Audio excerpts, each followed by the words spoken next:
Protester takeover, and this is just the beginning. Right-to-work legislation has not even been introduced yet in Lansing, but already pro-union backers are showing up by the hundreds to try and stop it. We're all over this story tonight with team coverage. We'll show you the scene at the Capitol, break down some new poll numbers out about right-to-work, and explain what right-to-work is all about. We begin live in Lansing. Political reporter Rick Albin is on top of what's happening there right now. Rick? In the last few minutes, the Senate has gone into a call of the Senate, meaning they've locked down the chambers. They're going through some procedural votes that they have to get done tonight.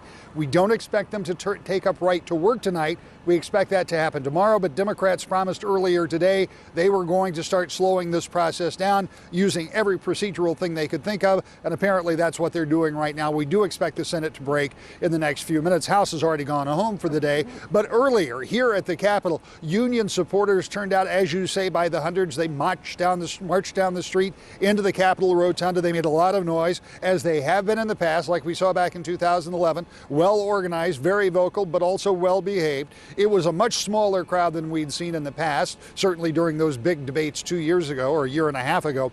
However, don't expect that to remain the case, because it is my best guess right now that right to work, that I told you 2 weeks ago would be one of the things that could really stir up the pot here in Lansing during lame duck, that I told you a week ago was possible but not probable, is almost certain to come up tomorrow. We heard from both Democrats and Republicans today about what they think. If workers don't want to be a member of a union or pay dues, they have the right to find a job with a non-union employer and take a chance on what happens then. For decades, state and federal laws have allowed workers to unionize and bargain collectively for wages, benefits, and working conditions. Right-to-work legislation would dramatically cut funding for unions, making it more difficult for them to bargain with employers.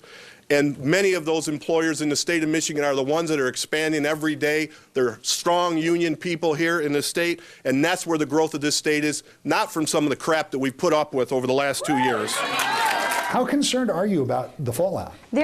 We've had threats of all kinds of fallout, from recalls to primaries, but I don't work for interests. I work for the people. I work for Michigan's working class families, and I believe doing a labor freedom bill allows for Michigan to become more competitive with other states in our region and the country.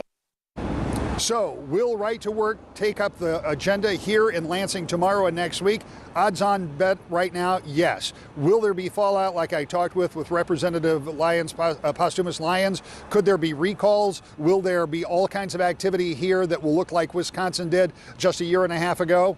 I think that's an odds-on bet, too. We're going to be here in Lansing to bring you all of it, and we'll continue to be here throughout the nights and days as long as it's going to take. Looks like in about a week, if it's going to happen. Right to work could be the law of the land in Michigan. Live in Lansing, I'm Rick Albin, 24-Hour News 8. And Rick, while we have you, you brought up Wisconsin. Do we have any indication of how big the protests, how big they'll be?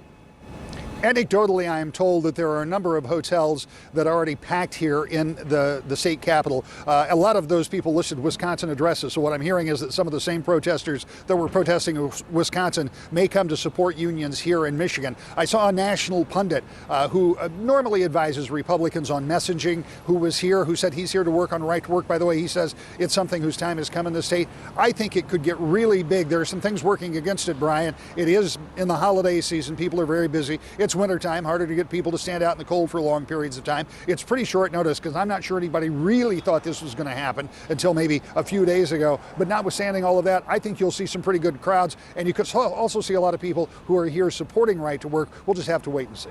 Rick Albin, thank you.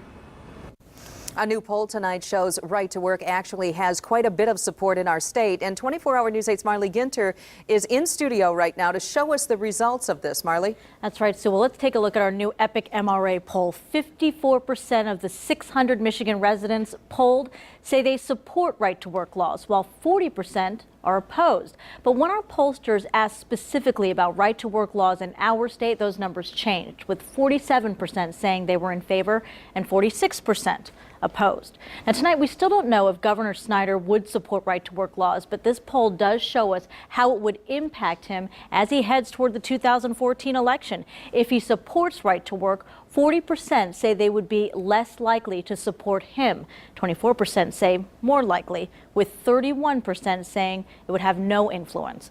This poll was taken at the end of last week. Brian?